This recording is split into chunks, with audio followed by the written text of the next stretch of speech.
Rally થઈ હતી બંને પક્ષો?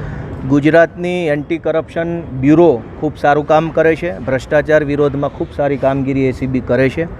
અમે એસીબીની સાથે છીએ. પરંતુ સુરતમાં જે આમ આદમી પાર્ટીના કોર્પોરેટર ઉપર જે ભ્રષ્ટાચારનો કેસ થયો છે એ બિલકુલ ખોટો, ઉપજાવી કાઢેલો અને રાજકીય રીતે બદ ઇરાદા પ્રેરિત કેસ છે. અને આવા ખોટા કેસમાં એસીબીએ આમ આદમી પાર્ટીના વિપુલભાઈ સુવાગ્યાની ધરપકડ કરી, આજે કોર્ટમાં રજૂ કર્યા અને બધા દલીલો, પુરાવાઓ જે કાંઈ પણ હતા એ કોર્ટમાં રજૂ કર્યા. સામા પક્ષે વિપુલભાઈના વકીલ તરીકે માનની શ્રી વિલાસભાઈ પાટીલ અને હું અમે સાહેબને રજૂઆતો કરી કે આ કેસ ખોટો છે, કેવી રીતે ખોટો છે, કેવી રીતે આ રાજકીય બદ ઇરાદા પ્રેરિત કેસ છે, કેવી રીતે એક નિર્દોષ માણસને ફસાવવામાં આવ્યા છે. એ બધી જ અમારી દલીલો નામદાર અદાલતે ધ્યાનમાં લીધી અને પોલીસે, એસીબીએ 5 દિવસના રિમાન્ડ માગ્યા હતા. પરંતુ અમારી વિલાસભાઈની દલીલો ધ્યાને લેતા 1 પણ દિવસના રિમાન્ડ મંજૂર થયા નથી. રિમાન્ડ બિલકુલ નામંજૂર કર્યા છે અને ઉપરાંત એસીબીનો ખુલાસો પૂછ્યો છે ખોટી રીતે ધરપકડ કરવા બદલ.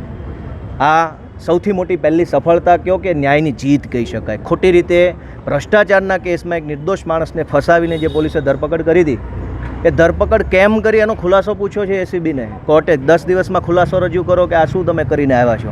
એ દર્શાવે છે કે જે કાંઈ કોન્ટ્રાક્ટ માફિયાઓ સત્તા પક્ષ સાથે જોડાયેલા છે એમણે ષડયંત્ર કરીને વિપુલભાઈને, જીતુભાઈને ફસાવાનું કામ કર્યું છે. આજે પહેલા દિવસથી તે ભાંડો ફૂટવાની શરૂઆત થઈ ગઈ છે. આગળના દિવસોમાં પણ ન્યાયની અદાલતમાં ભાંડો ફૂટશે રાજકીય રીતે દ્વેષથી કરેલી એફઆઈઆરનો અને ન્યાય મળશે એવો અમને પૂરો વિશ્વાસ છે.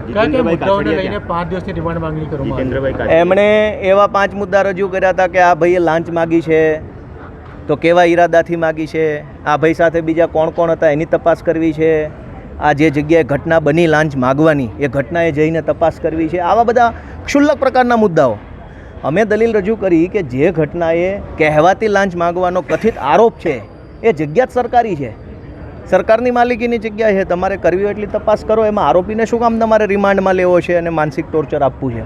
તો નામદાર અદાલતે અમારા બધા જ મુદ્દાઓ ખૂબ ગંભીરતાથી ધ્યાને લીધા અને ધ્યાને લઈને રિમાન્ડ તો નામંજૂર કરતા જ કર્યા, પણ પોલીસનો ખુલાસો પૂછ્યો છે 10 દિવસમાં કે કેવી રીતે આ ખોટી રીતે ધરપકડ કરીને તમે લઈ આવ્યા છો માણસને. એનો ખુલાસો પૂછ્યો છે.